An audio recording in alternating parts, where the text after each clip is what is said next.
Waalaikumsalam warahmatullahi wabarakatuh. Mbak Zara. Kabar baik Bunda? Alhamdulillah kabar baik. Kabar baik juga, cuaca cerah juga ya Bunda ya. Alhamdulillah. Harusnya moodnya pagi hari ini senang, Iya, bahagia. Apalagi ini mau menjelang puasa ya. Betul, lagi Sehat sibuk-sibuk ini ya Bunda. Kalau sebelum puasa semuanya harus selesai target ya. Betul. Nah ini untuk bisa menyelesaikan target nih Bun, biasanya harus kebut-kebutan sama yang namanya waktu. Iya. Yang menuntut kita buat harus bisa menyelesaikannya dalam waktu yang tepat, dan juga kadang ini membuat kegiatan-kegiatan yang lainnya itu menjadi terbengkalai, terutama kalau untuk orang tuanya. Ya, betul nih. Tugas orang tua semakin berat ini ya, karena nanti bulan puasa pun juga aktivitas di rumah tangga, aktivitas domestik ini lebih banyak. Menyiapkan sahur, menyiapkan buka, gitu ya. Tarawih bareng anak. Betul. Dan apalagi kalau anak-anak biasanya beberapa lembaga pendidikan memang aktivitasnya juga semakin pendek gitu ya. Otomatis juga orang tua bisa putar otak nih bagaimana supaya aktivitas di rumah ini lebih efektif. Betul. Ya. Artinya juga kita tidak ingin meninggalkan pekerjaan kita ya Bu. Iya, tidak ingin meninggalkan amanah-amanah yang sudah kita dapatkan. Nah ini tentunya akan menjadi pembahasan yang menarik ini Bunda di segmen kali ini, karena kita akan membahas ini terkait dengan solusi pengasuhan anak untuk orang tua sibuk. Nah ini bagi yang sibuk, bagi yang orang tua yang mungkin punya pekerjaan di luar rumah ataupun yang bekerjanya di rumah ya Bunda ya, ini tentunya akan membuat aktivitas kita ini semakin banyak, baik itu aktivitas yang pekerjaan ataupun yang rumah tangga ataupun yang berhubungan dengan anak. Nah ini kira-kira nih Bunda, bagaimana sih Bunda sebetulnya kalau misalnya memang orang tuanya ini memiliki banyak sekali kegiatan, ini sebetulnya dampak yang kemudian timbul untuk anak ataupun juga untuk rumah tangga sendiri itu seperti apa ini Bunda? Ya, jadi orang tua milenial ya sebetulnya semakin banyak menyadari bahwa kebutuhan dasar anak itu harus terpenuhi ya. Jadi yang namanya asah gitu ya, asuh asih gitu ya, itu memang harus terpenuhi. Dari kebutuhan asih dulu ya, kebutuhan tentang emosi, kasih sayang. Ini tentunya orang tua juga memahami bahwa orang tua harus memberikan rasa aman, rasa nyaman gitu ya. Kemudian juga bisa mengenal anak dari sisi karakter kepribadiannya juga gitu ya. Kemudian dari sisi asuh juga gitu ya. Ini berhubungan dengan kebutuhan fisiknya, kemudian kebutuhan biologisnya juga gitu ya. Bagaimana kita sebagai orang tua bisa memenuhi kebutuhan nutrisinya, kesehatannya, kemudian juga kebutuhan bermainnya, kebutuhan fisiknya, kebutuhan tidurnya, ini luar biasa. Kemudian kaitannya lagi dengan asah. Nah ini bagaimana kebutuhan anak itu untuk disimulasi. Jadi orang tua tentunya pasti memahami bahwa ada aspek perkembangan yang harus disimulasi pada anak. Baik itu kognitifnya, bahasanya, kreativitasnya, kemandirian atau life skill-nya ya. Kemudian spiritualnya juga gitu ya. Ini luar biasa bahwa 3 kebutuhan dasar ini harus dipahami oleh orang tua. Ini ada hal-hal yang harus dipenuhi pada diri anak gitu ya. Nah kadang-kadang kita memahami ya Mbak Zara ya bahwa anak itu membutuhkan tiga kebutuhan dasar tadi, tapi terkadang realisasinya ini yang terkadang tidak semua bisa kita berikan secara maksimal, apalagi tadi orang tua disibukkan dengan kegiatan, baik itu kegiatan domestik gitu ya, kemudian kegiatan sosial atau kegiatan yang berkaitan dengan pekerjaan. Nah sebetulnya kalau kita mengetahui bahwa fitrahnya anak ini tadi adalah bahwa mereka harus dipenuhi kebutuhannya, tentunya orang tua yang diamanahi anak ini harus menyadari bahwa sebagai orang tua fungsi utamanya adalah memberikan tadi kebutuhan-kebutuhan dasarnya ya sebelum beraktivitas di hal yang lain gitu ya. Sehingga ini harus terpenuhi dulu, karena banyak juga orang tua yang sudah siap menjadi orang tua dan mereka sudah berjanji akan melaksanakan tugasnya, tapi ternyata belum diamanahi ya. Tapi ketika ada orang tua yang sudah diamanahi, ini terlupakan, manusia kan begitu ya. Ya, jadi ketika dimudahkan mempunyai anak terkadang lupa gitu ya, karena tadi merasa bahwa kebutuhan anak itu hanya berhubungan dengan pangan saja gitu ya, sandang saja gitu ya, sehingga mereka mengatakan bahwa saya bekerja sebetulnya juga sebagai cara saya menyayangi anak. Bagaimana mereka misalnya kita kasihi, kita sayangi, tapi mereka juga tidak bisa kita penuhi, misalnya untuk makan yang enak gitu ya, sekolah yang bagus seperti itu ya, semuanya memang saling berkesinambungan gitu ya, sehingga memang kita tidak bisa menjadi orang tua sempurna gitu ya, karena kita punya keterbatasan, tapi paling tidak kita berusaha gitu ya menjadi orang tua yang memang dicintai dan dirindukan oleh anak. Nah, apa yang dilakukan tentunya ya kita kembali kepada fitrah kita sebagai orang tua tadi, memahami dulu apa yang harus kita penuhi, apa yang mau kita penuhi pada diri anak. Nah, ini perlu dicatat ini. Sudah atau belum kita centang, oh ini rasa-rasanya ini sudah. Bahkan ketika kita menjadi orang tua ini kan kita tidak sendirian ya, ibu tidak sendirian, ada ayah di situ. Maka orang tua ini adalah ayah dan ibu gitu ya, sehingga perlu diskusi pembahasan tentang apakah kita sudah memenuhi hak anak, kebutuhan anak itu perlu didiskusikan sehingga orang tua sibuk itu tidak hanya menjadi kesalahan bagi seorang ibu yang bekerja gitu ya. Karena biasanya jadi yang disudutkan adalah seorang ibu gitu ya, apalagi ibu punya segudang aktivitas ya ketika dia di rumah 24 jam ya. Jadi ketika dia bekerja di kantor pulang harus kembali melaksanakan kegiatan sebagai ibu gitu ya. Nah, padahal yang dikatakan orang tua ini kan adalah ayah dan ibu. Sebetulnya kalau dari orang tua, jadi ketika misalnya kita berumah tangga tentunya yang paling kita butuhkan adalah kesepakatan tentang bagaimana gaya kepengasuhan dan kerjasama orang tua ini sebetulnya ya, sehingga kata sibuk ini sebetulnya tidak menjadi dilema bagi para orang tua, justru menjadi sebuah cara untuk bisa meningkatkan bagaimana cara kita alternatif lain gitu ya supaya bisa memenuhi hak-haknya anak seperti itu. Nah, memang yang berdampak sebetulnya ketika orang tua sibuk dan mereka tidak menyadari fitrahnya sebagai orang tua, yang terjadi ya banyak hal gitu ya. Walaupun tidak semua orang tua ya, ada orang tua yang bisa menjalani keduanya dengan ya tidak maksimal tapi setidak-tidaknya selalu memperbaiki dari hari ke hari. Nah, tapi orang tua yang terlarut gitu ya dengan aktivitas pekerjaan tadi ya, tentunya ada dampak sebetulnya secara psikologis kepada anak. Jadi anak-anak kita akan bisa melihat nih bagaimana efek-efek psikologisnya pada anak. Jadi anak-anak yang mood swing gitu ya, kemudian mereka bisa suasana hatinya bisa berubah-ubah seiring dari keinginannya gitu ya untuk dipenuhi gitu ya.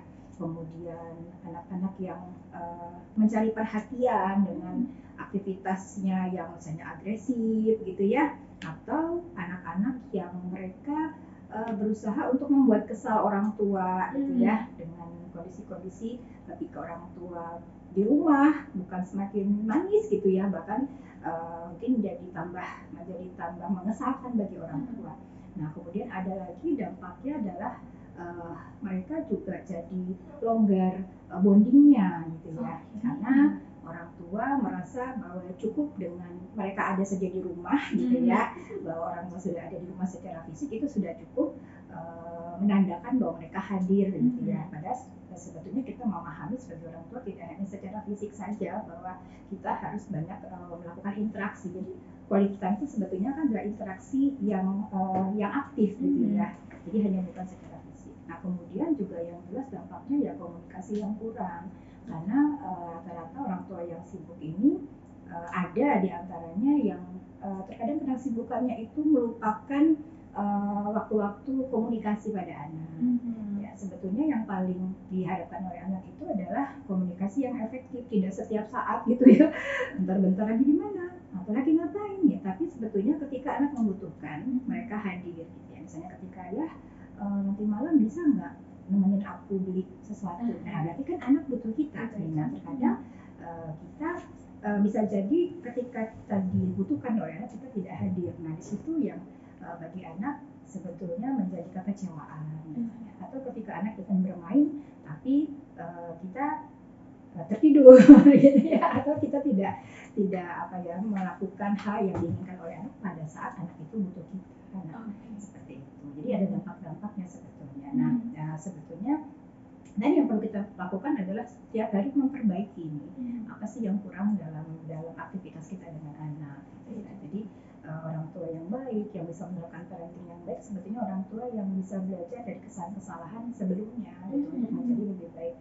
Sekarang kan banyak parenting itu digunakan hanya untuk ilmu pengetahuan, tapi tidak dijadikan sebagai dasar pengetahuan untuk melakukan aktivitas parenting gitu kan, kepengasuhan. Jadi malah lebih banyak orang tua itu membuat quotes tapi hanya lebih kepada sesuatu yang tampak di luar tapi tidak aplikatif seperti itu.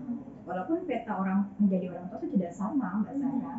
Orang tua yang satu dengan orang tua yang lain jelas tentu pasti berbeda arahnya, walaupun tentu pasti arahnya adalah hal yang baik kan, karena pada dasarnya fitrah anak itu mereka itu dekat dengan hal-hal yang baik gitu. Jadi ternyata kalau dilihat budaya dampaknya ini sangat banyak, dan ini dampaknya bisa dalam jangka waktu yang lama ya Bu ya. Iya. Ya, kenapa nanti akan terlihat kan ketika anak di atas usia 14 tahun, ketika anak sudah mulai bergaul dengan teman sebaya, mereka sudah mulai mengenal lingkungan lain selain lingkungan keluarga. Nah, kita akan lihat bagaimana anak ini nanti belajar dari apa yang mereka dapatkan di rumah, mereka terapkan di luar. Nah, ketika mereka tidak mendapatkan sesuatu yang mereka butuhkan di rumah untuk menjadi bekal mereka di luar, nah ini yang mungkin saja menyebabkan anak-anak itu mencari kepengasuhan yang mereka belum dapatkan di rumah, seperti itu ya. Bisa mereka mencari teman untuk bicara gitu ya, akhirnya mereka masuk ke lingkungan yang bukan lingkungan sebetulnya yang mereka dapatkan gitu ya. Kemudian mereka juga mencari segala sesuatu yang tidak didapatkan di rumah, di luar rumah gitu ya. Dan perilaku yang sebetulnya harusnya menjadi habit, life skill mereka untuk dapat berinteraksi dengan orang luar, misalnya habit kejujuran, kemandirian, kemudian spiritualitas, itu yang harusnya mereka dapatkan di rumah.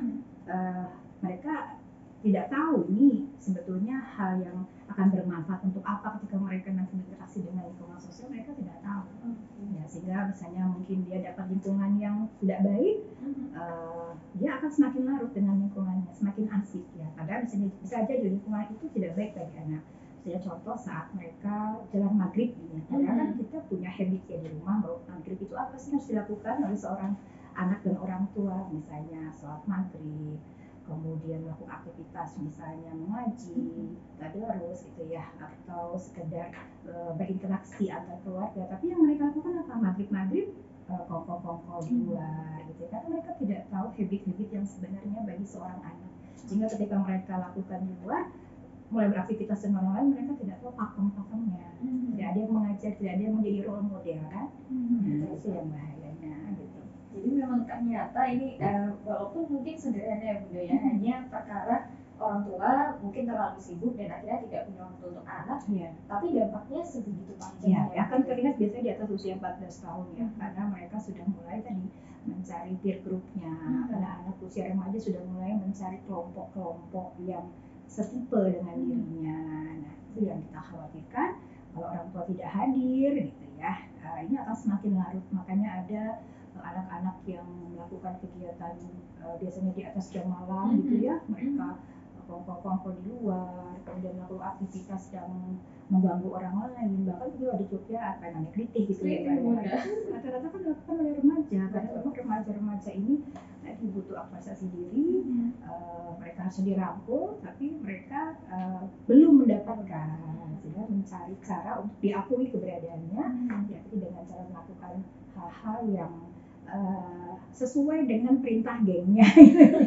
Mereka kan masuk geng itu kan sebetulnya untuk diakui ya. Jadi misalnya ada syarat-syarat dalam sebuah geng itu, mereka bisa masuk ke geng itu kalau mereka melakukan aktivitas apa, mereka punya perjanjian kan di situ. Ternyata dampaknya sebegitu mengerikannya begitu ya Sobat AMK. Dan tentunya ini sebagai orang tua kita perlu tadi menyadari fitrah kita sebagai orang tua untuk bisa hadir, untuk bisa tadi ya memberikan asih ya Bunda ya. Untuk ketiga itu tentunya ini harus bisa kita ikhtiarkan, harus diusahakan terus, harus diniati, jadi harus diperbaiki setiap hari gitu ya.